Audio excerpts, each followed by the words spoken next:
creators of Relevant Magazine, this is the Relevant Podcast. Please don't lie, so I put on my makeup. Wake all night, can make my mind go slow. Mine won't slow, mine won't slow. Flash that smile as an industry of service. Don't let them in when your humor's too low. Never too low, never too low. It's Wednesday, August 1st, 2018, and it's the Relevant Podcast. I'm your host, Cameron Strang, and here with me in our Orlando studios, on the ones and twos, our illustrious producer, my brother, Chandler Strang. Hello. Over there's Mark Jackson. Hey, everybody. In the corner. He's our fact check. He's fact checking today. On the Skype line from Loverland, Virginia, Jesse Carey. Hello, hello. From Nashville, Tennessee, back in black, Tyler Huckabee. Hey guys. Really rock and roll. Hey, guys. Horrible. Give it another one. And Give it another all the one. way from, let's see, it's like where in the world is Annie F. Downs? Indianapolis, Indiana this week. Author, That's right. speaker, podcaster, Annie F. Downs. Good morning, gents. I'm so glad to see y'all. All of y'all wore black except me. I didn't get the memo. You guys are all twinsies. Why are you in Indianapolis?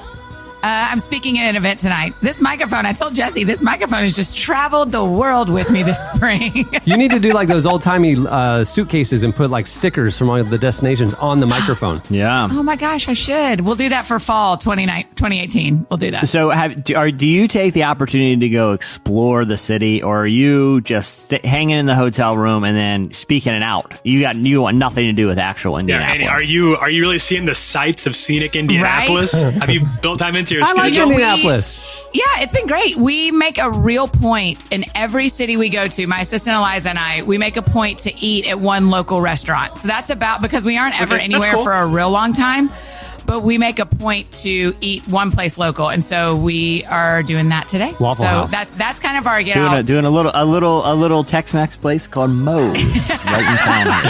Can't wait. A little fancy just chicken had a place. Jimmy John's Yeah. in Cincinnati and a Jersey Mike's, weirdly, in Pennsylvania. So I mean, just a lot of local color, you know. Right? Grab a New York slice from California Pizza Kitchen when you're in the big Yeah, apple. there you go. It really is sad, honestly. Like you go to like 3rd Avenue Promenade in Santa Monica, and it's just the Gap and everything now. It's just the Just mall. And you go chains, to yeah. like all the places Yeah. that were like local. It's just, oh, it's cool. And there's people here. And now the chains move in.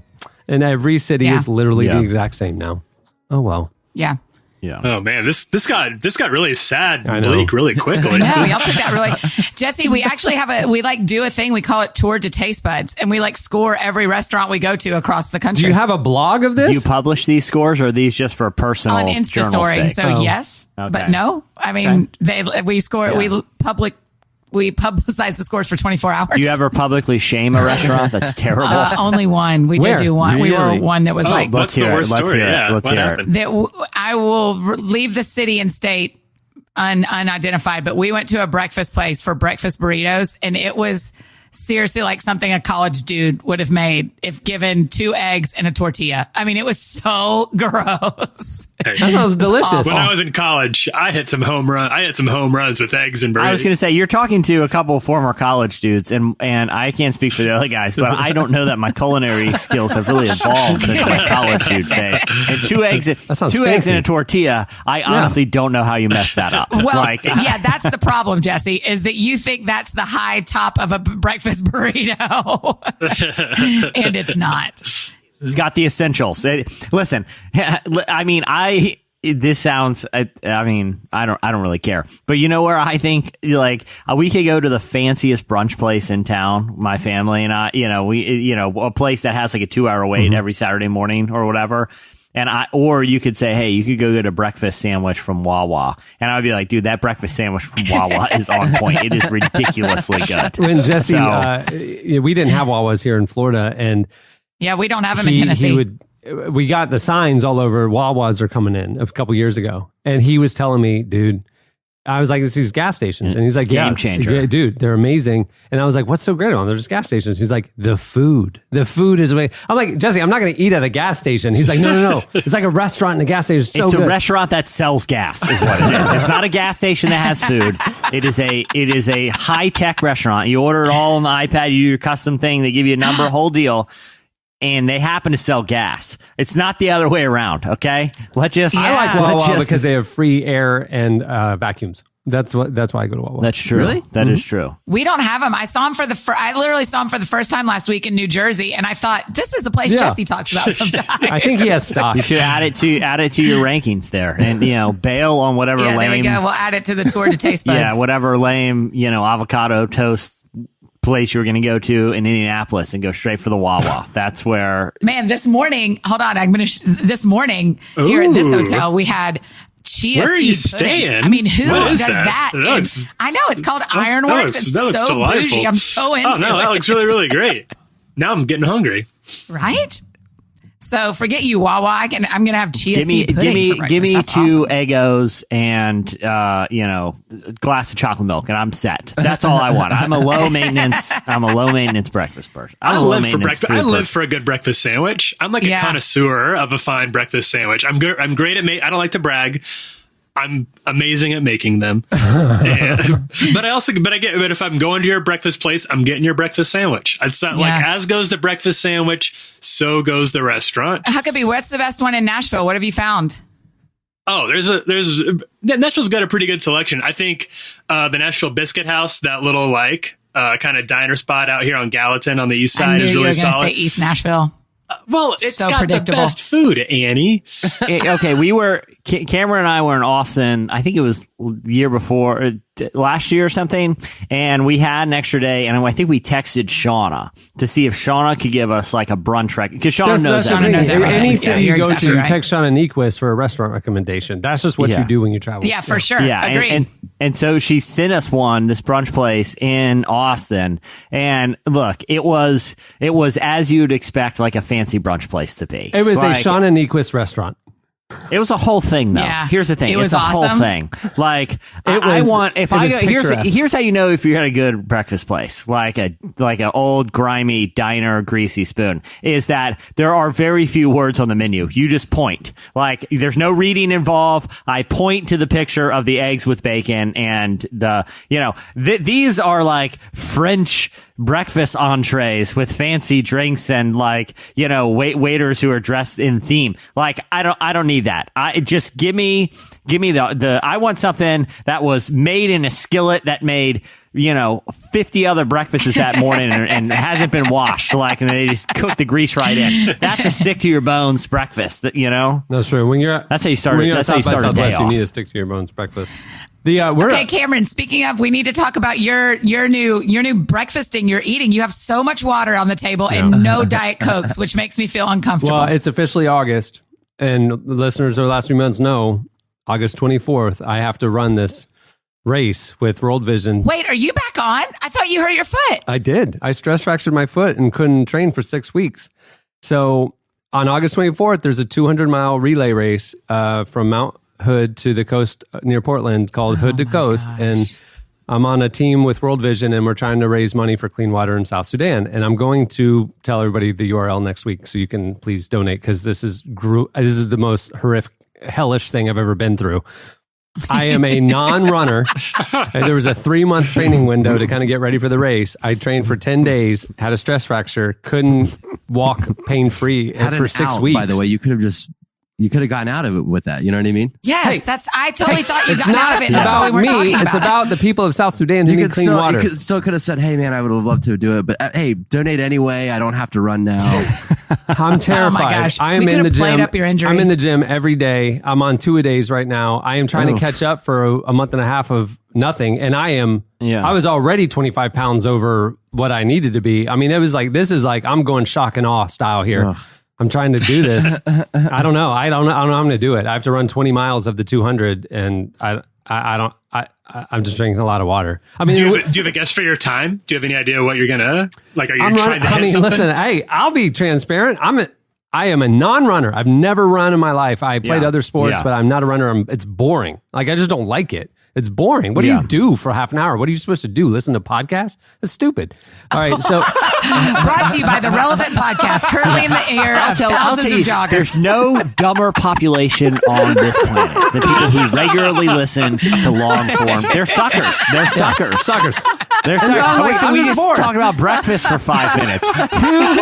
Who is wasting the valuable, fleeting moments of their life listening to this? The That's what I'm worst. saying. So I'm bored running. That's what I'm I don't saying. like it. I'm out of shape, so it's painful. It's like awful. I really, really hate it. And if y'all don't give me money for South Sudan, I'm going to be very angry. So I'm going to hit everybody up starting next week. But that's hence all the water. I've had to like catch up. I lost 6 weeks of training, so I'm just trying to get really serious about it. And then like literally a week and a half, I've lost 9 pounds. So here's the plan. Whoa, I'm going to go what? ahead and take care of Yeah. hydration right now. I'm going to hydrate now so I don't have to worry about it as the run gets closer. I'm going to allow right. my body to Drinking it all retain down water so that in the weeks leading up, I can live a normal life. Are And you that's eating good. different too, Cameron? Yeah. Listen, I'm trying to. You are so all or nothing, bud. I went You to are my just doctor. all or nothing. I went to my doctor a week ago last Friday. Told him, I said, in 5 weeks I have this race. I can't do it. Here's my training regimen. He did EKG, blood work, whatever, and he gave me like supplements to like be aggressive to like lose weight and like Cameron's get in on shape. steroids. So I had to I'm medically were- supervised right now. Yeah, they were concerned after the results of the blood test with the Diet Coke thing. His blood was carbonated. It was like when they put the needle in to draw blood, it like Cameron's skin really went like this. And fizz Dude, came actually, out. the one thing I came back clean bill of health, except I've always had really low blood pressure, and he came. It was really high, and he said, "Are you stressed right now?" And I'm like thinking, going through a home renovation, lots of changes at Relevant, trying to train for this race, single dad. Yeah, I'm stressed. So he's helping me right. get my blood pressure down, and I have to go back every week. He's monitoring me. I'm training so aggressively that I go back every Friday, and he runs tests on See, me. there's two types. As anyone who's watched Rocky IV knows, there are two types of training, and Cameron somehow has mashed them two together. You can go pure science like Ivan Drago. You guys remember that montage where Right. Ivan Drago's like hooked up to machine, like the most high tech machines the Soviet Union has to offer to beat Rocky. You know, like he's got like Ivan Drago's like on a treadmill, like hooked up to all these wires where like 6 guys with clipboards are just constantly making notes on things. Then you have Rocky. You know what Rocky's training was? He isolated himself in a cabin and just pushed around a wheelbarrow full of rocks for a month. And that's how he got ready for the super fight. Cameron has somehow combined both of these. Right, taking the primal intensity and singular focus of Rocky and plugged it in with the greatest sports science that the world has ever seen since the fall of the USSR. Oh my It is a gosh, fantastic Jesse. experiment that's Listen, happening Andy right nailed now. it. I'm all or nothing in life. You're all like or this nothing. is it. But I couldn't do this for very long. It's a short. I don't have ADD, but it's like a short attention span thing. I'm going to do this all in, give it my best shot, For a accomplish month. whatever I accomplish, and then I will never do it again. I will move on to Yeah, the that's next what thing. I like about you. You're all or nothing, but it's high intensity all. It's every time. It's try. all. That's the 7. That's When the I- Enneagram 7. And Cameron going all Yeah. in on something. For my wife's the same way. Yeah, that's Goes true. on like That's true. 3 That weeks. is like me too, Cam. 3 Yeah, weeks that's true. becomes it masters the art. Right now it's boxing because Oh. could go into the ring like one punch anybody in this town, and then Yeah. week 4 it's like that was nice. It was boring. I'm bored now. I'm gonna talk about the elephant in the room right now. I'm gonna talk about the elephant in the room right now. What we're all saying, we're not saying. Cameron, if like, let's say the stress fracture flares up, or your body has a bad reaction to all this natural liquid in the form of water, like no, either of those could happen. Right. What are you going to do to cheat? Because at this point you're in and you can't give up. And are we thinking cool roller shoes? Is there a way that you can sneak off the trail? There's gotta be a way that just in case you're doing this for the people of South Sudan. So, look, if there's an adage in pro sports, if you ain't cheating, you ain't trying. I think what we they need say to in pro coach you up on sports? some. Yeah, New England I Patriots. think we need to coach you up on some cheating If methods. you ain't cheating, you ain't we're- trying. I've been so deceived. How do you feel about Heelys? Heelys. Because from what I understand, and we may have mentioned this before, it's from Mount Hood down to the coast. Yeah. So I'm not a geologist, but in my mind, that's 100% downhill. Yeah, that's it. That's How that's all can downhill. how can you leverage that for your advantage? You know, You're how right. close is this van following you? I don't know. I've never done it before. I don't know. I know that I'll basically run for like an hour and then have like 8 hours off, kind of a thing, and then or 6 or something like that, and then run for an hour. Have jump you in the guys van. ever seen those skates that go on your knees, your feet, and your hands? Yeah, and you get on yeah, all yeah, fours, yeah. and you just kind of like Yeah. You use your body as those like on, a Cameron, bobsled yeah. down a hill. Cameron, how cool would that be if like you had like a Camelback? You're like, guys, it's really full of Gatorade. No one looking there. It's just Gatorade. Don't worry about it. I just got to stay hydrated. And you had those, and you are on all fours, just blasting down Mount Hill for like 45 minutes. That would be awesome. I mean, we started at 6,000 feet elevation. I have a feeling if my college rollerblading experience taught me anything, wheels and hills don't go well. No, listen, you're Wait, on. you No, said here's the thing. experience, Yeah. like it's a Are you singular referring to thing. are Was you there- referring to yeah, one yeah, but experience? hold on, event? Before you go into it, Cameron, let me remind you, the technology has evolved. You're on all fours. You're much more stable. Yeah, Tyler and I come with the same question here. Well, Cameron. there's I a heard it hill. too. There's a hill in downtown Tulsa. There's a riverfront park that people would run and bike and rollerblade down. And then it ends down in downtown Tulsa. And right there's like this big hill. And so then you kind of like, I don't know, I got bold in college this one time. It's like, I'm going to rollerblade down that hill. That looks epic.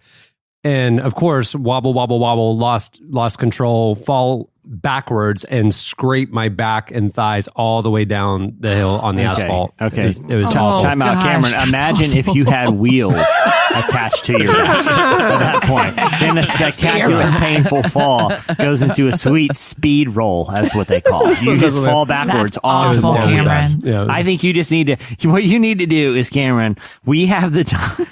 We have the time to make you a custom wheel suit. I'm talking your whole body covered in wheels. So wheel suit. literally, you're leisurely laying there. You And just leisurely going. lay You can down lay in any way you want, and you're gonna roll. Exactly. However you want to get I'm envisioning comfortable. one of those leotards that the video game companies make you wear with the balls all over them. with But the instead balls, of but they're balls, wheels. That's exactly what it's I was wheels. picturing too. But we have to They're make sure wheels. that they're like the They're spinny wheels. wheels, like at the bottom of an office chair. So no matter what angle, So you can go any direction. They're omnidirectional wheels. Wow. You're covered. How do you know that word? Or like shopping cart wheels would work too. I think we're going about this all wrong. Okay, I hold on.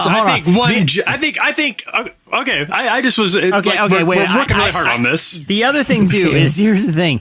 I think we need to consult the rule book, because if it's not explicitly illegal, it says you cannot fabricate a wheel suit made of an old surfing wetsuit and broke down wheels pairs from- of wheels from golf 45 cart- shopping carts. carts, If yeah. it's not in the rules, Cameron, you show up to the event and just act like, what? You wear your guys' wheel suits. And you just wear it confidently the whole time. And they're like, Cameron's like, all right, it's my turn. See you guys. And he just puts his hands behind his head, lays down, and just rolls. Like he basically, Cameron could take a nap during his turn and just let the wheels do the work. Cameron, listen, I'm such a fan of you. B, I want you to do whatever it takes to be healthy and fit in your medium shirts in a way that you feel happy about. But I am standing by that I do not like this race, and I am still concerned about your health in that way. I'm just saying, you might want to have an ace up the sleeve in the form of the wheel A wheel suit. suit. That's all I'm saying. As a backup. I'm scared of all of it. This could be done a lot easier. Just like one giant, but like balloon boy it, like just a giant inflatable. sure. It could just pop out of your. It could be in your wrist, pops out, There you go. and then you just go. Then you just roll down the hill. Where they let Cameron out of the van, and instead of starting running, he takes a weird device out of his backpack and just starts blowing up a giant ball that he then gets into and rolls down the hill without consulting his team at all. Like he just rolls out of sight. And we're like, well, I mean, no, that you can just run in happened. those. Yeah. So I'm technically running. I'm just running like a hamster wheel, Oh, what if you were running in a hamster wheel? That'd be so funny. Just pop out a hamster wheel. I don't know. Yeah. That would be great. Why don't they have those? Why hasn't anyone invented? I mean, maybe they do, but why isn't there a hamster wheel for downhill Hey, running? P.S. We're all in Chicago this weekend. Really? Oh yeah, Yes. that's right. Annie's going to be there. Are you there on? What are you doing in Chicago? I'm preaching at Willow Creek. I know. So Willow maybe we Creek. can. Maybe I've we heard should of eat it. a meal. Yeah, Saturday We'll ask night, Shauna for a right? recommendation. Yeah. Let's do it. Awesome. Congratulations. No, let's just take it on the road, you guys. The Relevant Podcast microphone's going to Chicago. I will find the breakfast place. Deal. Deal. If we show up at a Wawa, I give you guys GPS directions. We'll meet you at a Wawa. Yeah, don't tell me where I'm going. Just give me the address, and I'll get in the Uber. And then as soon as we get close to a Wawa, I'll go. Drop me off here. I know this is what he meant. Are you going to be staying at a bougie hotel? I don't know. No, I'm sure. I hope. I mean, I always love a. Do you always stay in bougie currently. hotels? No. It's usually always like we try to stay in like just wherever people can put us up. Annie's has shampoo. Annie's nice a La Quinta Inn Gold member. She can stay at any non-renovated La Quinta Inn. She can get a really good deal. The one thing right. I when I travel, Annie, I try to cash in miles and splurge and like the nicer. I try to be very, mindful of how much I'm actually spending cash. But like, like if I can upgrade and stuff, I definitely do that. But anyway. It's way fun. But there's also times where people will pick hotels for us because they will say, oh my gosh, Annie loves fun things. Annie loves funny things. We'll put her in this hotel because it's hilarious, or we'll put her in this hotel because it's different. And usually I'm like, this sounds awful. Like a novelty hotel, you're yeah. sleeping in like a medieval castle. Yeah. That's what happens. People are like, oh, I see her on Insta story. She's so fun. She'll love staying in this medieval castle that's very cold and doesn't use towels. If anyone wants to invite me to an event for any reason, I will agree to go if I get to stay at your town's coolest novelty hotel. I would love that. I would love a good night in a novelty hotel. That's not true. When you're traveling, you need a restful night's sleep. You need comfort. You need to not be and I need to feel safe. That's a thing because my assistant and I have separate hotel rooms, and I need to feel like I'm not worried about what's happening to her. I'm not worried about what's happening to me. We can just sleep in a nice, normal place. So yeah, but yeah, I mean, if the place I want an element of adventure. I want to know that any moment the door could be kicked in, and I don't know what's. That did happen a couple of weeks ago where they gave someone my hotel room after I was already in here. And someone else, I'm like, I hear someone at the door. I wonder what's happening. And then the door just opens because they had given someone else a key that worked on my room. Wow. I was like, oh man, that could have gone wrong really fast. And the dude was like, oh my gosh, I'm so sorry. They said in this 804 or whatever it was. And I was like, yeah, but I'm here. You need to go. So you and your assistant stay in separate rooms. That's different how the Relevant crew travels. When we go anywhere, and Jesse and Tyler will attest, we cram about 6 deep in one room. We're sleeping on the floor. I've slept on the floor multiple times. Well, this is going to work great for me when you take me on a trip because I will get my own room. You guys won't share with me. Well, here's the thing. And most of the time, it's a gray area with the hotel terms and conditions. So just to be on the safe time, we smuggle one person in a suitcase. They have to contort their body. That gets to be me? Okay. They get to contort their body and we wheel them through the lobby, in a suitcase. But see, one room of 3 of us at a really nice hotel or 2 cheap rooms that's inconvenient way out in the middle of nowhere. It's like, let's just, I don't know, cram in. And I sleep on the rollaway. So servant leader. I know everybody here is sort of a hotel aficionado, and I like a good hotel too. Does anybody else get the feeling sometimes that the bougier, like the cooler the hotel, like you walk in, really cool hotel, they got like artisan coffee downstairs. At the bar, they're making like drinks inside a monkey head or something like that. You're like, oh, this is amazing. Like, this is super cool. And then, but the bougier the hotel, the smaller the room. That's right. They just cram it in there like you're a goldfish. Like, you know what I say? You know what I say? Because look, man, I want adventure at a hotel, and I say, I want to stay in your most haunted room, and I want to know every murder that took place on the premises. So let's get started. We have a great show in store for you today. Coming up later, we talk to, I don't know, you might have heard of him, Ethan Hawke. Ethan Hawke is joining us. No big deal. No big deal. Famous actor. We did a feature with him in the current issue of Relevant, and there's a lot more to the conversation, and we bring that for you today. So stay tuned for that. But moving the show along, it is time for our look back at what happened in culture and entertainment. It's time for In Case You Missed It. Hey, in case you missed it, this week NFL star Odell Beckham Jr. was baptized in Israel in the Jordan River. Yeah. The New York Giants wide receiver recently visited the Holy Land and shared several images of his trip on Instagram, including one of him getting baptized. And then in the post, he wrote, "Fresh start. I'm forgiven." He also wrote, I couldn't have asked for anything more. God, I can't thank you enough for this one. My journey is just beginning. Last year, Beckham's season was cut short after a severe leg injury forced him to have surgery. Off the field, he also faced several legal issues and lawsuits. He's denied any criminal allegations. But obviously, he's had a tough year. Yeah. In the post after he returned to the Giants training camp, he wrote, though I walk through the valley of the shadow of death, I will fear no evil. There you go. Odell Beckham Jr., everybody. He's one of I us. love that story. Yeah, and I'm a big Odell. I wasn't an auction. This is a little inside baseball. Well, inside fantasy football, to be exactly. But I spent like my entire budget in an auction draft, well, almost on Odell Beckham. I'm a big fan of Odell Beckham Jr. I was talking to someone on staff I who's don't know not a what football any fan. of that means. That you spent your entire what? My budget in my auction fantasy draft. So you get a finite amount of money, Okay. just like a real team. When you're building a real team, you have a salary cap. okay. You get that amount of money, and then the different players, just like the real players, are worth more or less based on their performance. So the superstars take a ton of your budget. So there's So two. if you spent all your money on him, you have to have other guys on the field. Figuratively, like I didn't spend. I spent the most on one player. Got it. I spent like a third of my budget just on him. I'm a big fan. Now I But, understand. Sorry, continue with your story. I was just telling needed. someone on staff, I was like, hey, we're doing this thing about Odell Beckham Jr. And she was like, I have no idea who that is. And she Googled him. She was like, okay, he does have really cool hair. He does have He's cool arguably hair. the most fashionable guy, not just in the NFL. He might be the most fast. He might beat NBA players. Odell Beckham. That's a big statement. For fashion. Wow. Yeah, that's a huge statement. I mean, I feel like he is very cool, but I feel like you're throwing down a gauntlet that's very severe. Okay, let me ask you this. Who is more fashionable in any sport, any current athlete than Odell Beckham Jr. right now? Well, I mean, there's a lot. I know you don't even acknowledge this as a sport, but there are a lot of Premier League soccer players that are super trendy. Yeah, they're all European and stylish. LeBron never leaves the house without looking dressed for the ages.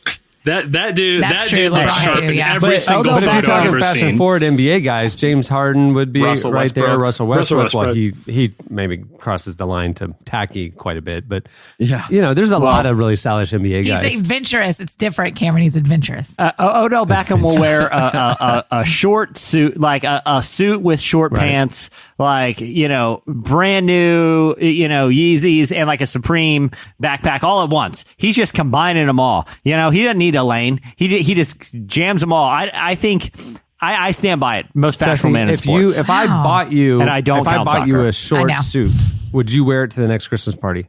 if you I bought paid me a for it. short suit, Yeah. oh, absolutely. I've thought All about day. converting one of mine. I've thought about converting a suit, just cutting off the Converting. legs. That's not how this works. I mean, people wouldn't know if I went to a tailor with just like a H&M suit, I was like, hey man, just cut it off at the knees. And, he would probably laugh, but he'd probably do it. It'd be and like no $10. one would know. Yeah. Yeah, exactly. Jesse, Exactly. for the last 5 Christmas parties, has worn the exact same H&M blazer because it's the It's only true. one he has, and he only wears it then. It's a sharp blazer, though. It's a good looking blazer. And why am I going to go buy? I only wear blazers at an occasional wedding, and Christmas parties. And like when Christmas party season comes, I just bust it out and I don't care. And I literally don't care. But here's, the first time I saw, I think it was Pharrell was the first time I saw the short suit. Like, Yeah. he's always been a little bit ahead of the curve. And I was thinking, that's so brilliant because the big thing about a suit, it's always hot. You're always sweating in a suit. It's super true. uncomfortable. For you a got to summer wear the wedding, same. summer wedding, you're outside. Yeah, because you're like you got doubling 3 down. You layers got long on. sleeves and a jacket on. We don't have to do that. And a jacket. Yeah. At so least hard your to be legs a can guy. breathe. I think it's fantastic. I think the short suit is a fantastic innovation. I think it's fantastic. What are you going to do, like short sleeve blazers next? I mean, it's the same concept. Y'all have Why never not? Why seen not? a real person in your life wearing a short suit, right? No, Like, just at like, When I was a Not little yet. kid, At the I would wear ESPYs. those. yeah, mom If I dressed showed us to in a that wedding, junk when yeah, we when we were were little. 2. Yeah. Yeah. I had a short suit. Oh, that's different. That's adorable. When That's you're a little different. kid, yeah. Yeah. But Like I'm you look talking. like, you look like a little sailor. Y'all have it, yeah, it's like a little sailor suit. It's adorable. Exactly. No, at the Y'all haven't ESPYs. shown You're up at a thinking wedding. of like Angus Young from AC/DC. He's been rocking short suits for like 40 years now. But at the ESPYs this year, like half the athletes were all dressed up in short suits. Yeah. I'm talking about normal people in real lives. Like Tyler, you don't have we aren't seeing friends at weddings in Nashville wearing short suits. Get ready now. Relevant Christmas party this year, 2018. Watch me roll up in a suit with little shorts on. We're all going to wear short suits. Every member of the Relevant podcast. Mark it down. Get the cameras out. Live stream it on YouTube. It's going to be a big. I have the same.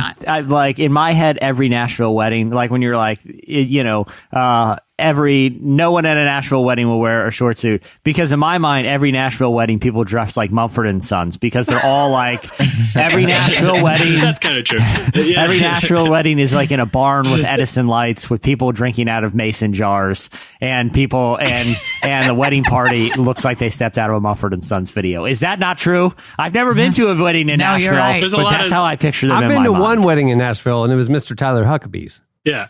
And that was not exactly the case. It was kind of the case. It's true. At the time, I had not yet really embraced the short suit idea. I admit, in retrospect, I kind of wish I had.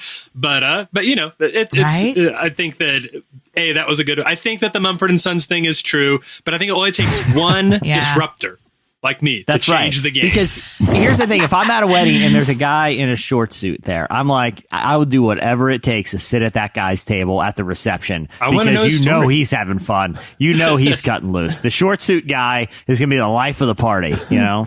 Hey, in case you missed it, Facebook this week faced criticism for banning a famous painting of Jesus.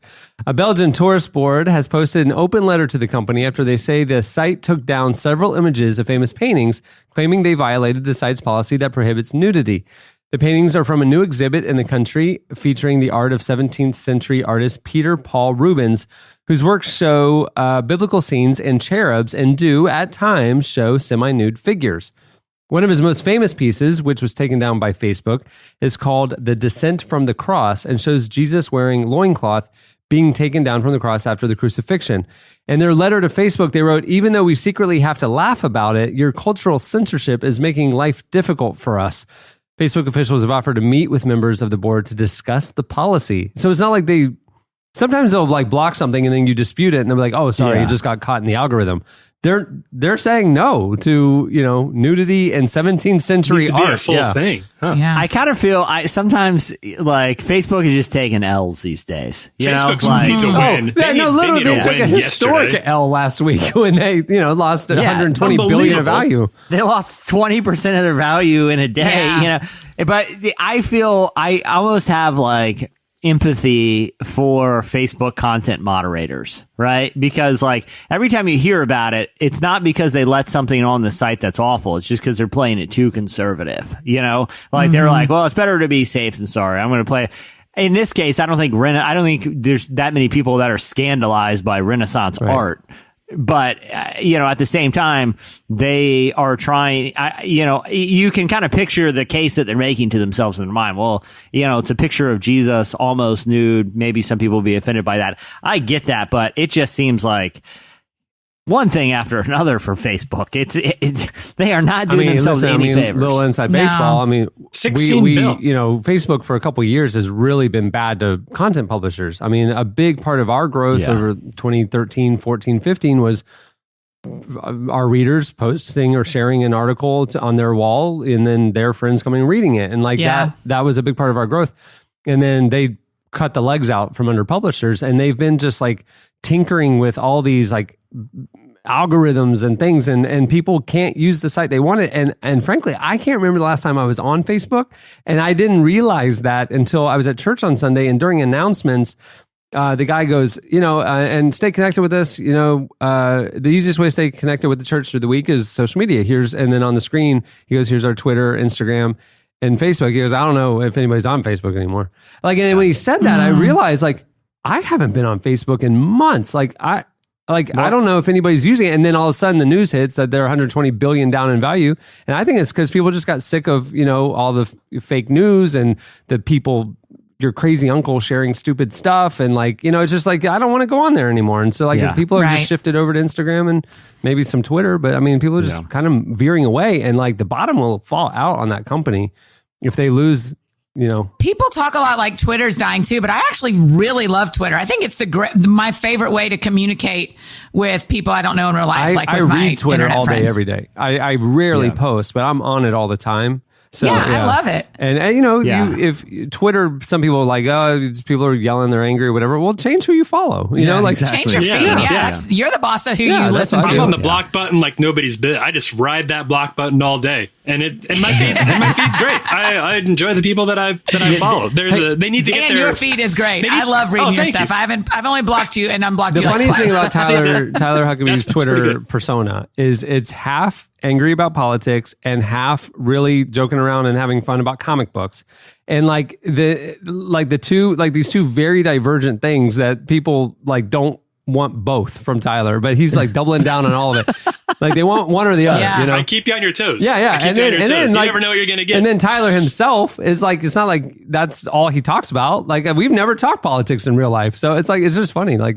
The what Twitter brings out in people, what side of their personality, comes out. It's interesting. We talked about this a little bit when I joined you for your podcast, Dan, is just how hard the demand of Twitter to come up with a brand and stick to it. And just at some point I was like, I don't want to have a brand anymore. What if instead we were just humans?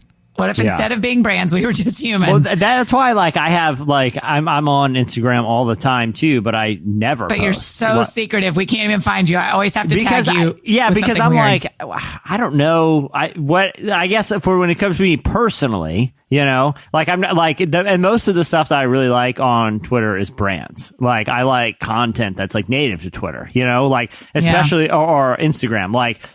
There's a lot of sports Instagrams that I could spend an hour going through House of Highlights. I love it, Mm-hmm. But for me, it's it's the same thing with Twitter. It's I don't really have any kind of Instagram personal brand. I could share pictures of my kids with my family, but I don't know. I don't know.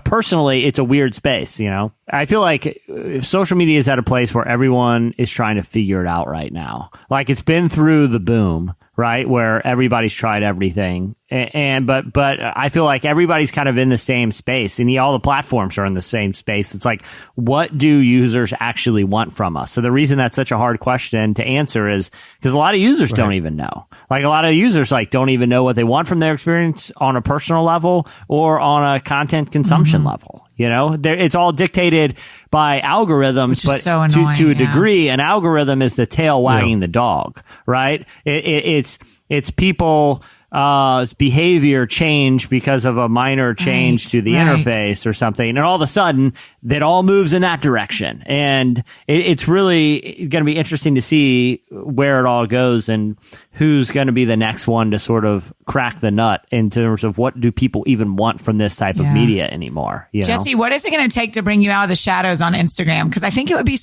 so fun. I think you should do a weird humor. Yeah, a meme account. That's a memes account.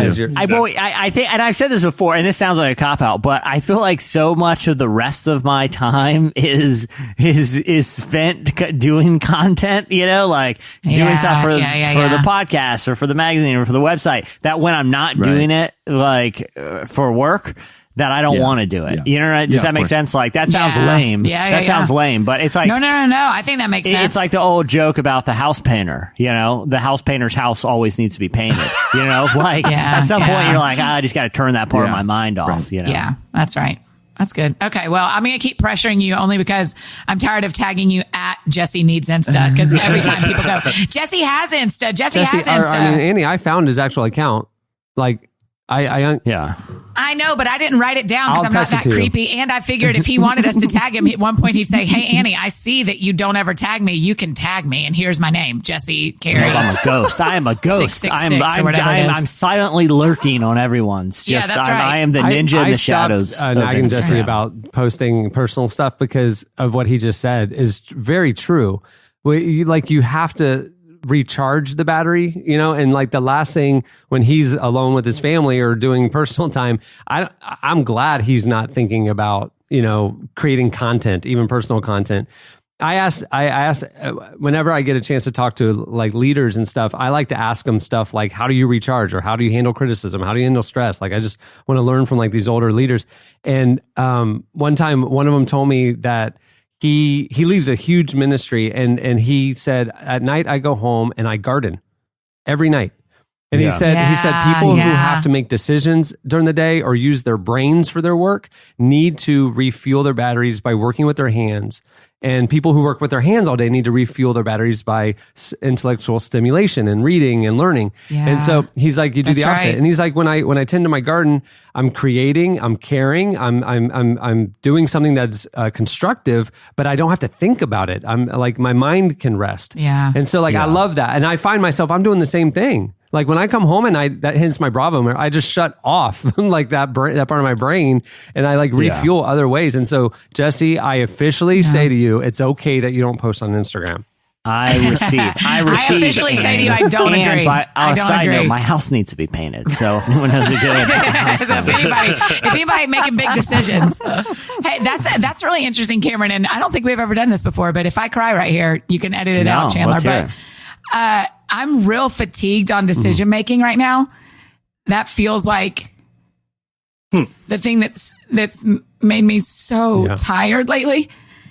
And I am looking for that thing to do after work, because working out and cutting it, because I think the whole time, I can't find a way to stop making decisions in my head. And I mean, clearly I am massively exhausted with it. And so maybe I should start a garden. I don't know. Listen, I'll tell you complete truth. The same thing when I'm at home, and if I'm on a phone call or something, I'm walking around outside pulling weeds while I'm on the phone. Like I need, and then like I'll just find myself on the weekends. I need to care for or create or improve things, but I don't want to make decisions. The thing that has been the lifeblood for me over the years, and this is silly, I do Lego sets. Like Lego sets, I can sit there and I'm creating something, but I'm following instructions and I don't have to decide anything.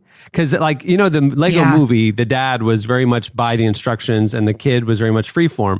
And I totally was on the side of the dad. Like, I'm like that. No, the point of Legos is you don't have to think about how to build it, you know, but you're still creating something and it's still, you know, enjoyable for me. But Legos was my thing that like, I buy Lego sets. Like my kid, yay, we got Lego. I need to find something like that. That's what I need, is something that entertains my brain and lets my brain rest. It gives me something to do, because I don't have anything right now, and it's exhausting. It's exhausting, wearing me down. It's a hobby. The other thing I do that's embarrassing, and all my friends make fun of me, is I play an inordinate amount of Candy Crush, like all the time. I mean, I'm on like level 5,000 and 200. I mean, like, it's bad, but it literally, when you launch the screen, the tagline for the game now is "Swipe the stress away."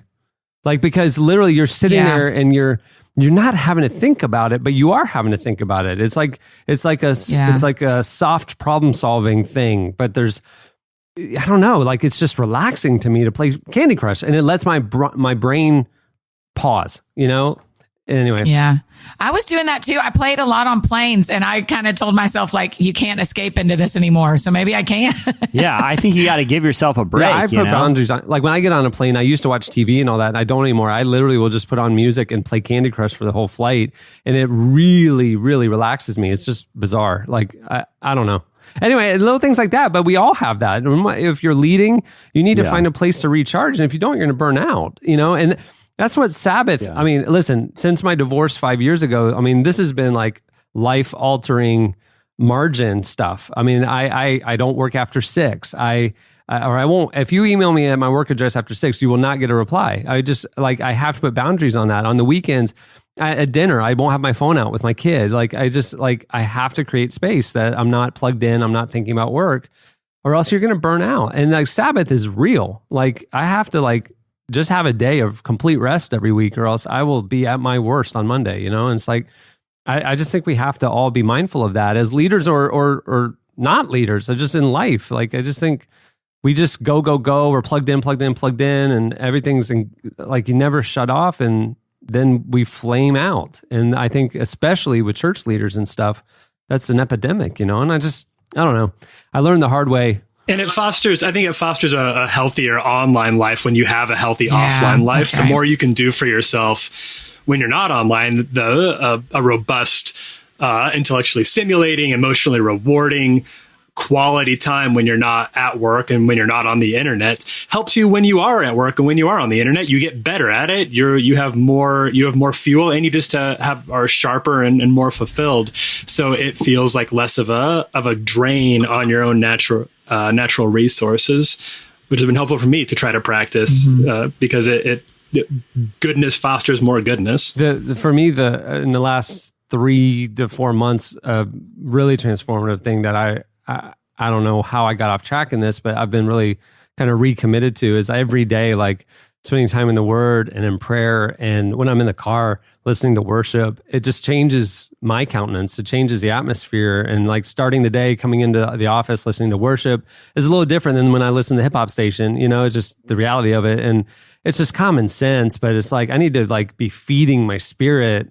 And in the seasons where I wasn't feeding my spirit, man, I was just like, it's like you kind of like start to try to do things in your own strength and you're not relying on the Lord. Your mindset isn't on Him and His plan and His grace and it's just different. And then all of a sudden you're self-reliant and then you're working more and it's stressful. And, it's just like, I got to breathe, man. And like God's got this, and just trust. And it's just kind of like, I have to be intentional about that.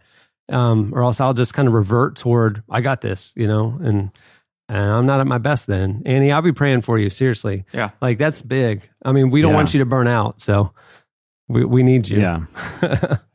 I remember, ironically, the sermon I heard this Sunday was about rest. And the pastor said he had this revelation because he's having like a guilt trip about not getting enough done. And all these people needed his attention. It was legitimate stuff that was, building the kingdom. Everything was great. And someone told him, was like, hey, I think right now the most godly thing you can do, the most obedient thing you could do is rest and not do anything. Because we get in this mindset, like you were saying, Cameron, when you with that mindset of like, I got this, I can power through, I'm good at what I do, not to sound overly cliched or preachy, but like that's when we start relying on our own strength, and that's when things start coming off the rails because we think we got it, when in the reality is that's going to fail. We have to be reliant on a higher power than just what we can do, or it's going to have a very low ceiling, Yeah, it's tough. It's a tough line. You want to dream big dreams and you want to go change the world, and then you aren't. And then there's 1,000 decisions you have to make to get there. And but Yeah. you know what? God knows. He knows your heart. He knows. Yeah. I believe He has a plan and path and purpose for everybody's life, and His ways are higher than our ways. His thoughts are higher than our thoughts, and we just know in part, we see in part. And I just, gotta intentionally remind myself to hold things with an open hand. Like when I start to hold tight to my son or my business or whatever, it's just like it doesn't go well. And so you know what? I just gotta trust the Lord with these things and care for myself and make sure that my spirit is in health. Health, like honestly, I mean, even physical health and like making sure that like we have a balanced life. Like physical stress is a real thing. My personality, I try to like look the other way about stress and the toll it takes on me. But thankfully I have friends in my life who are like, dude, you need to sleep more. Like you're not nice right now, that kind of thing. Or have you had lunch? That kind of. Yeah. And like we have to be mindful to take care of our physical bodies because to physically like de-stress it really will help the mental. Like I went through a phase where this is like just like a day-to-day thing, but like where I like would stop taking lunch. Like I would just eat while I'm working, like, I'll just get more done. And it's like, I'm way more productive if I chill out for a second and enjoy a sandwich. And you're like, whoa, I feel like recharge. It's like, there are little things you can do that you see the immediate effect of like, wow, actually like giving yourself a little margin, actually is not just beneficial from a mental health standpoint, but from, if you're someone that's concerned about productivity, it's actually like, oh, that actually made me better, Yeah. I'm trying to figure out the health balance thing with managing stress and life and all that. And, figuring the importance of rest and diet and all that. and letting, and like it eases your mind, it eases your emotions, and I don't know, hey, like you said, I go all in, and then like you kind of sometimes hit a wall, and you go like, I need to reassess some of this stuff, and like maybe I can find margin and balance and all this. I don't know. It's not my natural gifting, But Annie, you've mentioned, I think a few times on here, you've talked about working out. Does that help you find that like working out physically is like a big plus for the rest of your life? Which sounds like such a facile question, I know, but I think it's such an easy one to forget too. Yeah. It's like working out is the first thing that goes when you have when your schedule gets hectic. That's right. And it takes a toll. Yeah. For me, it takes a toll. Yeah, and I think so too. And like especially like going to Radnor or being outside, sure, helps a lot. I just have to have, in the current place I'm in, I just have to have something in my ears that helps me not worry about the decisions I have to make. Like instead of what I can do while I'm walking or running or at the gym or in Zumba or whatever, is my brain can still be processing all the things I was doing at work. Yeah. You know? And so, but yeah, I think when that's the first thing to go, when you haven't worked out in a week or 2 weeks, you need to ask yourself some real questions about what are you filling your time with, that movement is what has been cut, because that's when you put in the Rocky theme and you start pushing around a wheelbarrow full of rocks for like 2 hours. That's when you put on your wheel suit and you just get out there and roll around for a little bit. Insanely dangerous speeds. Bubble boy. It's called exercise. Morons, look it up. Just Cameron going literally screaming down the hill. Is that the guy in a wheel suit that's coming at us at 70 miles? Yeah, he's super stressed, you guys. Let him go. Dude, I don't think he's okay. I think he's actually out of control right now. There's no brakes. Somebody call somebody! Oh my God. He's in trouble. That guy's in trouble. Funny. Why am I doing this? Hey, in case you missed it, Jim Gaffigan. We forgot to put brakes on the wheel soon.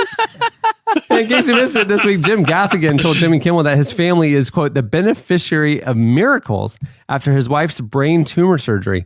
The comedian was recently a guest on the late night show to talk about his new comedy album, Noble Ape, but opened up about his wife, Jeannie's brain tumor. She's also Jim's writing partner, and she was the co-showrunner of the Gaffigan show. She writes a ton of his material. She recently underwent a 9-hour surgery to have a massive brain tumor removed. Jim revealed that at one point, the situation was so serious that he thought he might lose his wife. While also, of course, making really dark jokes about the situation. Here's a clip. I'm sorry I didn't mention this, but how is your wife doing? She's doing great. Wouldn't it be ironic if I was like, she died? Well, it would be worse than ironic, yeah. Oh, my gosh. We'd have to take the noble right off. It'd just be Jim Gaffigan Ape. Yeah, right. No, she's doing amazing. And by the way, I don't want to take it for granted because we are the beneficiary of miracles. It's truly a miracle. The doctors that she's deal with, she had a tumor the size of a pear removed from her head. You know what I mean? It's insane.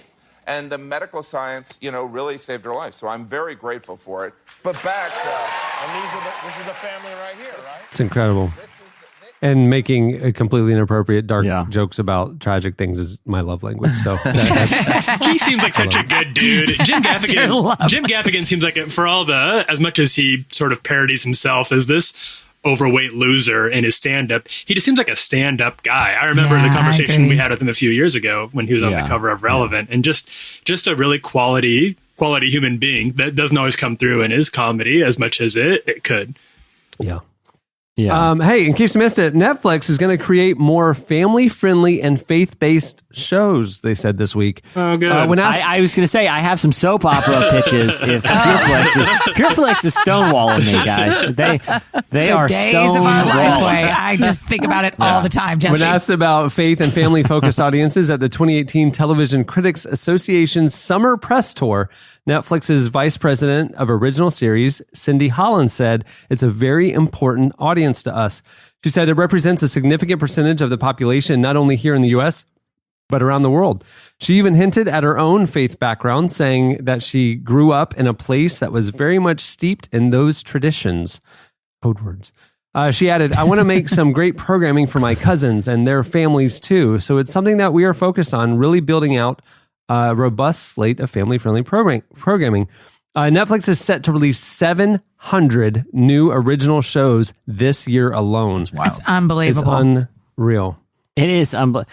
There are so many shows that like they've released and I just like forgot existed. Like they did the new Mr. Show like with Bob and I was thinking about it the other day. I was like, I maybe watched that for 10 minutes out of like a 6-season episode. It was and painful. Just turned it was off. bad. And there's just like random shows that are on Netflix that I feel like that's the one thing. It's like hard to discover sometimes. I just get in the rut where I'm watching the same 4 or 5 things all the time. Yeah, I completely agree with you. People find great new shows all the time, and I'm like, I don't know what I did to my algorithm, but all I see is The Office and architecture shows. So, I've watched maybe 1 cooking show on there, and I have like 6 baking shows. Yeah. Like, And you know what I love too? This is like the dreamer in me, but I love that so many people who want to be actors and actresses get a chance to be in a real show because Netflix is doing 700 shows. That's true. Yeah. You know, I think that's really cool. I mean, whether they suck and we watch them or not, that somebody's dreams are still coming true because Netflix is creating 700 new shows. I read it wasn't like an expose,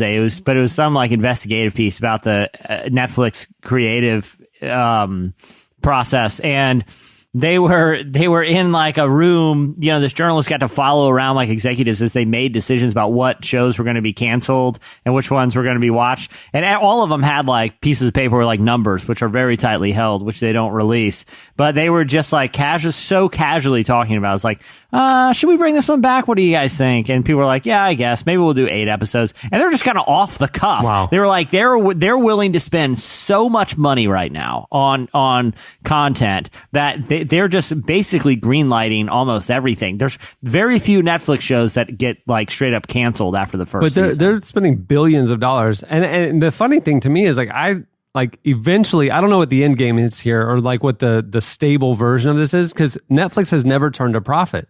I mean, they still, so they're spending all this money to attract this mass audience to then one day, I guess the business model flips to profitable, but like there's got to be a pulling back at some point. Like they're throwing all the noodles on the wall right now to see which ones work. And then like they'll cull it down the road. I have to assume because it's like they can't keep spending like this. I mean, it's just it's almost like diluting the quality. I mean, like why we don't need 700 shows that are mediocre. Give us 50 that are fantastic, Because because a lot of the movies on there are just there's painful. like it's like I'm if you want to watch Sandler like a movie, movies. it's hard to find like a decent one on Netflix. Sometimes they're like just random like like so much of it's just rando B movies. The thing that's going to be that I feel like they're preparing for, especially now that this Fox acquisition has happened, is now that Disney owns IP for all the Disney catalog, for all the Marvel catalog, for now all the Star Fox, Wars, ABC, Star Wars, Fox, yeah, exactly. ABC, a bunch of the network stuff, and now all of 20th Century Fox, which was sold for like $83 billion. They're going to release their own premium service. Yep. They're going to allow their licensing deals with Netflix to expire. Yep. And for all the really good stuff, they're going to have their own. And that's when Netflix is really going to see what it's made of. Honestly, the Disney Yeah. Fox Yeah. streaming service and then HBO is going to be like real quality stuff. And then Netflix is just going to be left with a whole ton of original stuff that's like B or C level, The so it's like, the analogy That's is interesting. like, remember when you used to go to, sorry, Mark Jackson, our crack fact checker, just showed me Netflix's content budget for 2018, 1 year, $13 billion. Can you imagine? Wow. Can you imagine? Wow. That is wild. I just would like 1% of that just for me.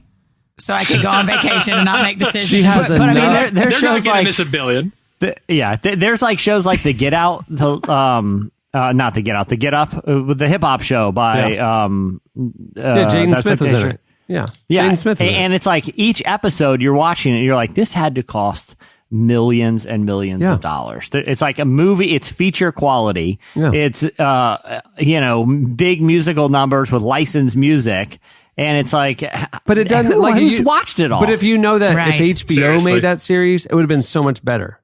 exactly. It just wasn't Right. quite at they were going after the HBO, quality, and they just didn't quite get it. I don't know. Well, Netflix famously doesn't give notes. Like, these other networks, to showrunners and producers, they'll get the pilot, and for every episode, they get notes and say, well, it would probably work better, probably resonate more if you did this or shorten it or whatever. Netflix doesn't do that. They just let the creators make whatever they want. And that's why that other season of Arrested Development was so bad that Mitch Hurwitz eventually recut it because his vision was totally unbridled, and you realize why there's creative checks and balances for some of those guys. Every musician needs a producer. Every writer needs an editor. Fresh eyes make art better. And make art better. I mean, first drafts of anything is not going to be the best version of it. That's right. Oh, I say that all the time. I wish people, when they bought one of my books, they actually got to see the first draft as well. Because people think what we write that they read is what we actually wrote first. And they are a lot of times pretty significantly different from first draft, first time out of the computer, and what ends up on bookshelves. They're pretty different. So I wish people saw both. Editors have saved my career from some of the dumbest things out there. And I like to think that I've saved some writers' careers myself with some editing. Where it takes, you have killed some writers' careers with your editing. Sometimes I just let it through. I'm like, you know what? You get what's coming. Hey, if it's good enough for Netflix, it's good enough for Tyler Huckabee. Just let it go. That's right. All right. Lastly, in case you missed it, a video showed this week. A video went around showing how Seth Rogen's laugh could make Friends way funnier. I'm glad comedian Rory Strahan Mock took a clip from the classic sitcom, replaced the laugh track, and vastly improved it. Here's a clip.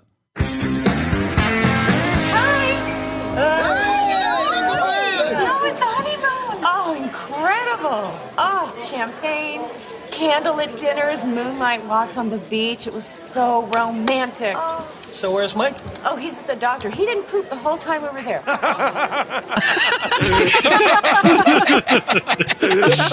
I wasn't supposed to tell you that. I mean, okay, who's at a gig?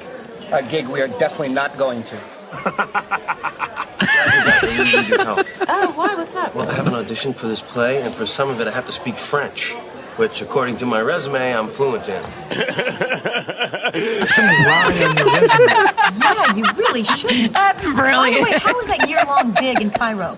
Oh, that's really funny. It's okay. Hey, it's like having your very own Chandler. Yeah, right. That's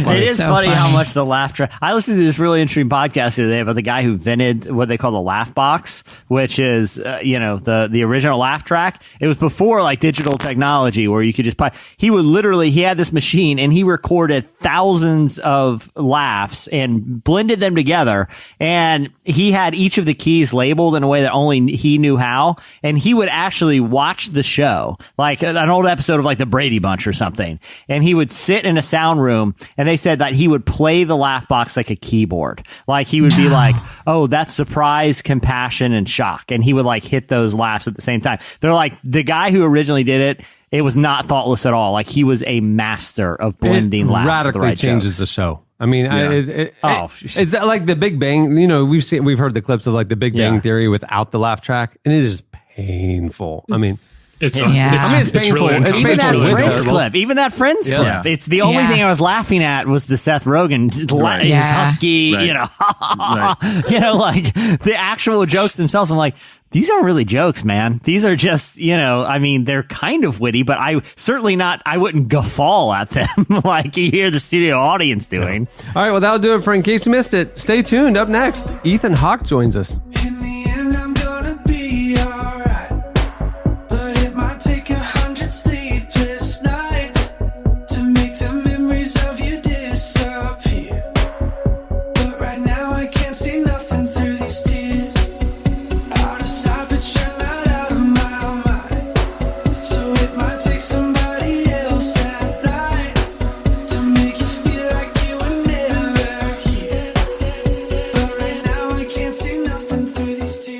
You're listening to Lainey. The song is Through These Tears.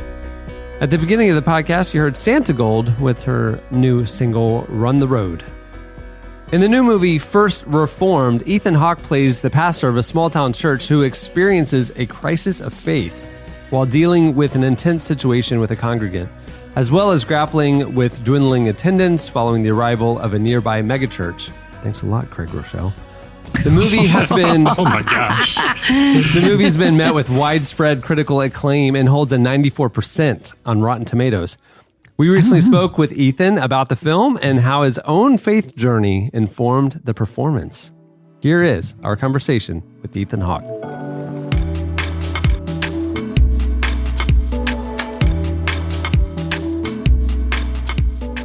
What kind of sort of like background with faith or spirituality were you bringing into this part and First Reformed in general? I was raised a Christian. You know, I was baptized an Episcopalian, confirmed an Episcopalian. My stepfather was Catholic. And, my father has been either Episcopal or Church of Christ his whole life. And so I've been raised in and around a dialogue about faith my entire adult life. I mean, anytime I can remember, I've had a lot of very sincere people in my life who were seeking, and I've always been trying to figure out how to integrate that aspect of my life into my creative life and to balance them, you know, access to that routine and a culture of people caring about ethics and equality in a really safe environment to learn is a wonderful way to grow up, you know. My mother and stepfather taught the, you know, youth group on Sunday, and you know, it's a huge part of my life. I don't know what it's like to grow up without it, but I know it had a big impact on the way I see the world. I actually think it gave me a great framework to survive the pitfalls of early celebrity. You know, it teaches a fundamental humility. And one of the problems with kind of making it in the movies or making it in the arts anyway is they fan the flames of your ego in such a way that it's really easy for young people to lose a sense of context and to have a sense of humility, to keep learning and to keep growing. You know, that's one of the fundamental problems. But one of the great things about going to church is you see yourself as a member of a community. And you also see that things like faith is a supple and moving thing because you see lots of adults with different points of view, you know? You have one priest that feels a certain way and a different than the way your mother feels, which is different than the way your father feels. And I think I grew up with a lot of different, from a lot of people with very supple minds. And it made talking and thinking about why we're born and why we have to die and what we're here to do a more exciting conversation. A lot of people turn off when you talk about religion or God because they think they're about to be preached to, you know, or dictated to, or told they're wrong, or told they're lost, or and they turn off. And my family never really did that. When it's part of your job to play stuff like this priest who's wrestling with all this stuff, how much does the character just kind of, can you leave it behind, or how much do you kind of take with you, take away those kind of ideas, or not personalities, but do you know what I'm saying? Like how much of those roles do you? It's kind of like, you know, I get, you know, people often wonder that about an actor's life. And, you know, the answer I can have that makes the most sense is it's a lot like a guided meditation. You know, like if you were to spend all afternoon reading The Bell Jar and really getting inside Sylvia Plath's head and really getting inside the voice of someone who's contemplating taking their own life, right? If you were to do that every day for a month, you know, it does get inside of you. If you spend every day reading love poems, and, you know, it gets inside of you. It's, you know, when you play Macbeth, it's an incantation about the evil inside power, the evil that lurks inside man's greediness for power, right? Yeah. And if you do it every day and you recite those lines, it's kind of like being a witch doctor or something, you know. You're you're doing this incantation. It's impossible for it not to infect your psyche. You know, as I've gotten older, the better you do it, the more you let it inside of you. And the trick as I've gotten older is to try to let it inside and then let it out. You know, it's to really let these things kind of bounce off you. And, you know, you see Springsteen performs or something like that. You see him in concert and you scream in Jungle Land. You can tell he's just feeling that song. Yeah. But if he doesn't let those feelings go, you know, then he's not going to live very long. You know, Right. it just takes a toll on your body. You've got to let it pass through you, and it's part of the, you know, the joy of playing lots of different parts. Because one of the things I did after this movie was after first performance, I did a comedy. It was such a nice summer. I did this movie called Juliet Naked, where it's just a romantic comedy. I play a rock star. It was just such a lovely way to spend the summer, is to play a nice person who's falling in love and trying to be a good dad. And, you know, it's just really nice and easy when, you know, when you're playing a priest in a full-blown existential crisis is looking into the void of despair. You know, it presents challenges to your day, for sure.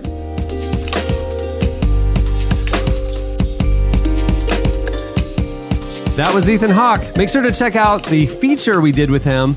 There's a lot more to it in the current issue of Relevant. It's available now. Go check it out.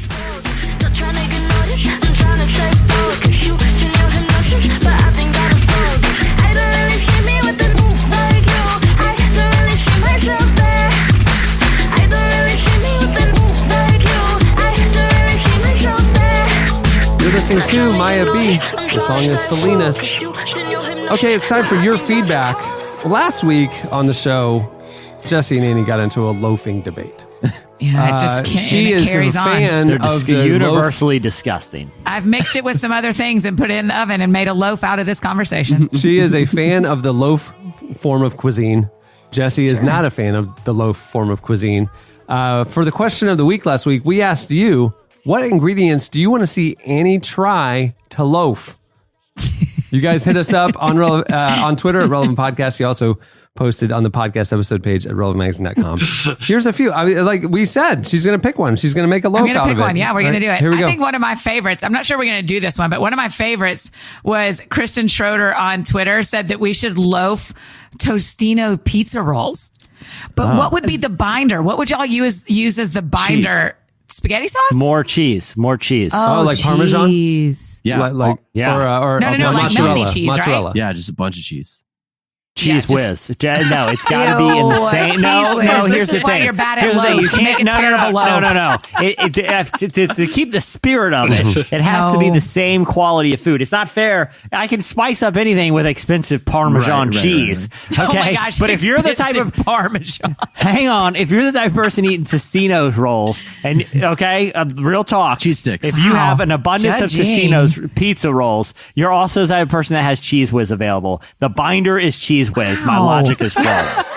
No, that is so cruel to all the people who happen to have some Tostino rolls in there. I mean, I think we could do Cheese Whiz. I'm not throwing shade. I'm not throwing. Those are my people, Annie. I'm just saying you probably have Cheese Whiz. I think there's got to be, okay. Well, Cheese Whiz, I mean, we're going to pack those Tostino pizza rolls in there tight. So there's not a ton of space for Cheese Whiz, but we did need a binder. So we could try a Cheese Whizzy one. At least a can's worth. Oh, gross. Wait, Cheese Whiz comes in a can? I thought it came in like an aerosol spray. Yeah, like an jar. aerosol. You spray it. Disgusting. Okay. It's like whipped cream. What did you think Cheese Whiz I was picturing like queso that comes in that glass jar at the grocery store. I thought Cheese Whiz came like that too. No. The glass jar cheese is actually like 4 steps above Cheese Whiz. Oh, that's too nice for Tostino the whiz pizza in people. cheese is actually a verb because it just comes whizzing on out of the can. It's a full sentence. I feel bad cheese for Kristen whiz. Schroeder that you've put her in this category, that she's a Cheese Whiz kind of girl, not a cheese in a jar kind of girl. Kristen, shout at me. Let me know if you're mad at it. I have a feeling But you're don't not. do it on Instagram because you can't find him, but on Twitter. Josh Jackson says that for Dazzle Do It, he thinks an all-you-can-eat pancake loaf is a must. So would that just be putting pancake batter in the loafing pan? and baking it. Yeah, that sounds like basically a cake. Instead of a It is. It's not a pancake. It's an actual cake. It's a layer cake. It's a cake. Yeah. That's funny. fine. I like cake. I mean, it's not a bad idea. It's just been done before. It's like you cut into your cake, you slice it up, and then there's just a bunch of like layers because it's just a bunch of stacked pancakes. Thanks, Josh. You invented cake. Congratulations. You win. Listener of the week material right here, folks. Oh my god. Hey, listen, I got a crazy idea. Get a cake pan and fill it with cake batter. Put it on 450. Just see what happens, called a guys. cake loaf. It's gonna be wild. Yeah. Also, 450. Can I just do a public service announcement? That's significantly too hot. So Hey, well, here's the thing. People, long-time listeners know I don't preheat. So you're not factoring that in. I don't believe in preheating. You're I think coming in it's a myth. hot or you're not coming in at all, huh? It's Okay. a myth perpetrated by the electric company or the gas company, however you get your power. Preheating is a joke. Big preheat is out there like winning over, wheeling and dealing. Yeah. It's the company that makes that one little red light for your oven, the preheat light. They're just sitting on piles of cash on a big myth that never, it's the only one company. It's like how all zippers are made by that one company. You know, they all have like the little brand. Have you ever read that? No, I didn't know that. So look up. No. Hold on. I'm going to look at my jeans right now. Hey, everyone, who's wearing jeans right now? Nope. Just look yeah, at the I am. zipper on your jeans. I got the Oh my buttons. gosh, we're all doing this. What does the zipper on yours say? Mine says YKK. YKK makes all zippers. YKK. The YKK is group is what they're called. A Japanese group of manufacturing So companies. I read like a big think piece on this one time. Why YKK is on all zippers. It's like they make the zippers and everybody uses them. It's just a thing. I think the preheat light is like that. They know if if this is blows wide open, their whole business model is exploded. People don't need them. Like, I don't get like how somebody hasn't come in and undercut them. I'm like, just disrupt it. That's business 101. If somebody has a monopoly, there's a disruptor. Wouldn't be hard. Yeah. You'd They think. probably own rights to the. Well, you know, it's like something. I'm saying direct to consumer. Buttonfly, I will say this: Big Buttonfly gave it a shot, Yeah. and it just it was a body shot, and they were on the ropes, but YKK came swinging back like Buttonfly. Yeah, Are you wearing I mean- Buttonfly right now, Cameron? You said I am. I got Buttonfly on you. Okay, I'm not throwing Wow. shade on Buttonfly. I'm just saying it hadn't caught on. Throw a little shade because I didn't know you could still buy that. Really? Yeah. I mean, I don't think girls ever were quite as button fly as dudes were anyway. Yeah, I don't like look at the jean and go like I don't have a closure preference. It's just I get at home and I'm like, oh, these are buttons. Yeah, it's fine. They're Oh, not these are YKK. zippers. That's They're no not big deal. YKK. Yeah. Yeah. So Buttonfly did try. fascinating. To be fair, they tried to disrupt, but I've never been in a town where I've seen as many button flies, especially for the guys you as I have noticing? in Nashville. That's like country music. That's not like at. I think it is. the I think it is a belonging. country thing. Yeah. It's when they get dressed up in their Mumford and Son attire for the barn wedding. It's all button fly. It's all button fly it's trousers. not. They're It's called not trousers. trousers. They are called my trousers. pants are from Top Man, which is a European clothier. Oh yeah. So Very, yeah. very Top fashionable. Shop. So, That's so a good buttons store. are also big in Europe, apparently. I don't know. Yes, that is true. I can attest to that. I used to live in Scotland. I want to say They are all button. YKK is like from China. I want to say I can't remember. I spent a lot of.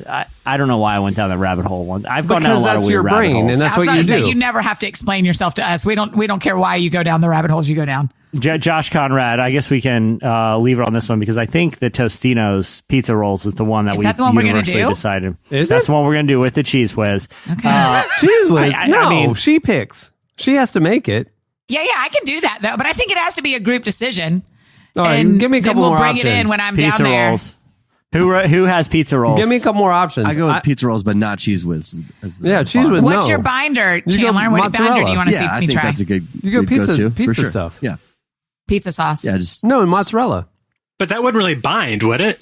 Yeah, that's my concern is it actually going to hold it together? Like in the original of this was monkey bread, and my family wants to try a nugget loaf with Chick-fil-A nuggets and Polynesian sauce as the binder.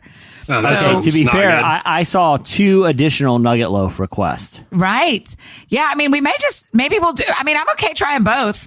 But when I'm down Can there. you use like a cornbread thing like they do in Chicago style pizza? Like to create sort of the Chicago style pizza crust that would hold it together a little bit better. By the way, they need to I'm stop just calling that spitting. pizza. They need to stop calling that's a casserole. Yeah, we've had this conversation. I remember one time in Chicago, people were like, "Hey, you want to go to pizza?" I'm like, "Yeah." They're like, "Okay, you got to call ahead because it takes them like 2 hours to bake it." Right. I'm like, "Well, that's not a pizza at that point." You know, it is a That's gigantic, gross casserole.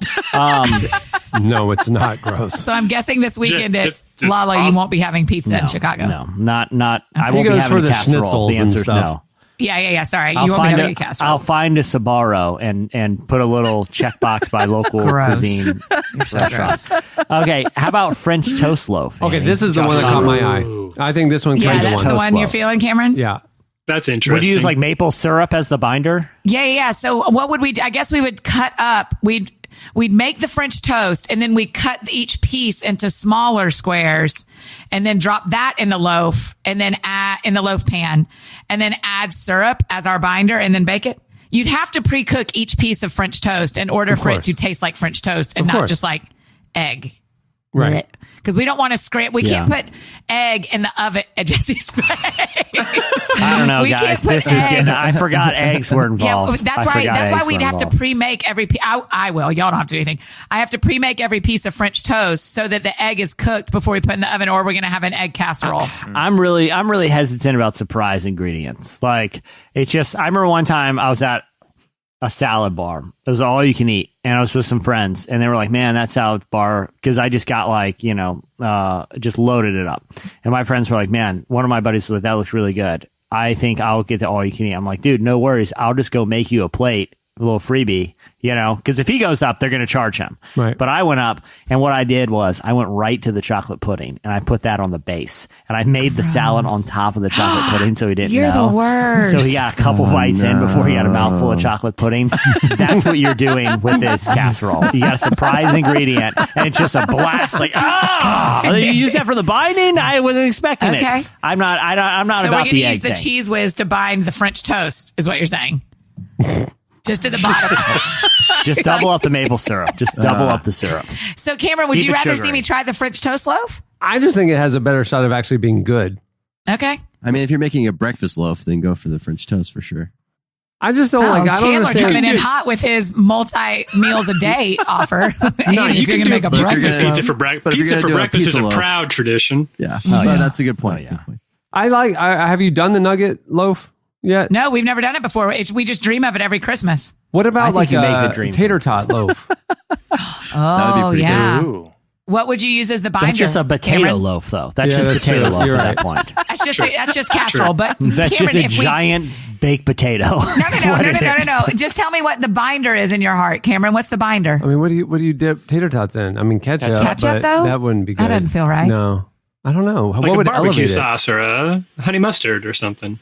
Oh, a honey mustard. I mean, maybe you could do some ground beef in there too. With the tater tots. Yeah, you're And- literally Now you got a describing a shepherd's hash pie. brown Yeah, casserole. you got a shepherd's pie. I don't know. I don't eat that stuff. Yeah, shepherd's pie too. Yeah, that's right. I think I'm feeling. I think I'm with Cameron. I think I'm going to say the French toast. The French toast one has Yeah, had a and like really you solid need shot. to experiment with different binders. I mean, I think Yeah, I don't know what I think you should be able to get your wedge, get your slice of the or the loaf, and then put your own syrup on it. So like I think finding Well, sure, that's true, but there has to be. yeah, a I binder. know, but so finding another binder that would be complementary to the French toast and syrup. I don't know. I want to see an all binder casserole. It's very soupy. It's just hot. It's called soup. Hot thick soup. Yeah. All right. Hot thick soup. It's like you just made me a giant thing of hot barbecue sauce. Way to dig in. You said, "Oh, I don't need any solids. I just wanted a binder. I wanted a I binder just wanted loaf." I just wanted a big hot bowl of barbecue sauce soup. And that's it. Barbecue sauce bisque. All right. That'll do it for last week's feedback. It's time for this week's editorial question of the week. All right. Well, earlier in the show, we were talking about the only thing that's on my mind right now for the next 3.5 weeks, and that is the Hood to Coast race. And it just got us thinking. Jesse suggested, one way, if I'm not ready to complete the race, I could, have other ways to accomplish the task. So it got us thinking for this week's question of the week, we want to know if you were obligated to run 20 miles and were physically unable to do it, What would you do to complete the task because the people of South Sudan need you to? Exactly. I want to address the elephant in the room as morality thing here. Okay. What if Rahab had decided not to tell one little white lie and instead let the spies get caught? We'd have a whole different Old Testament. It's fine to do a little sin. Listen. A little bit secular.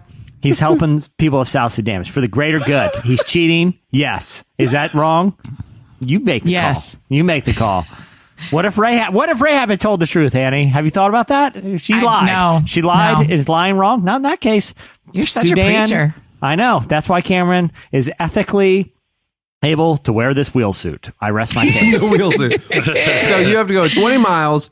A lot of it is downhill, but not all of it. What would you do to accomplish the task? And wheel suit is off the table.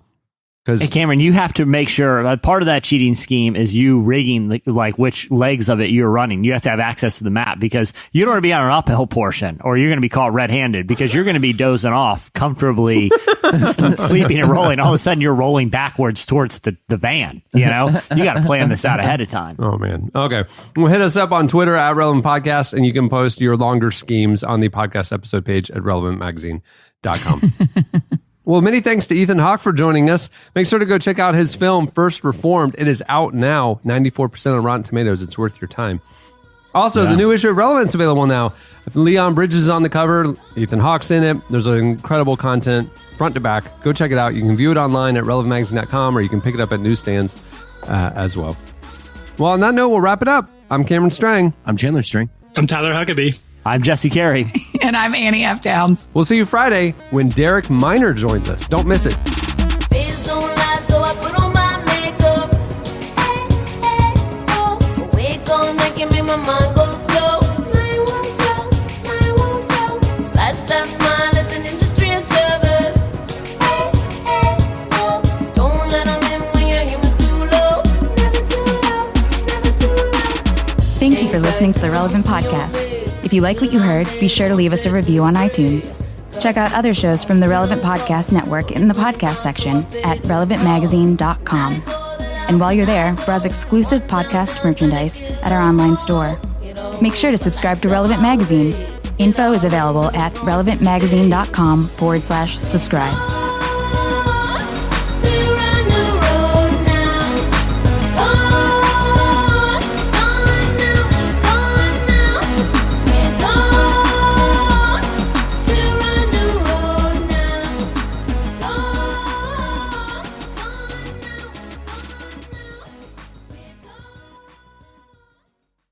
Is that that guy in a wheel suit that's coming at us at 70 miles? Yeah. Relevant Podcast Network. Time is precious, and so are our pets.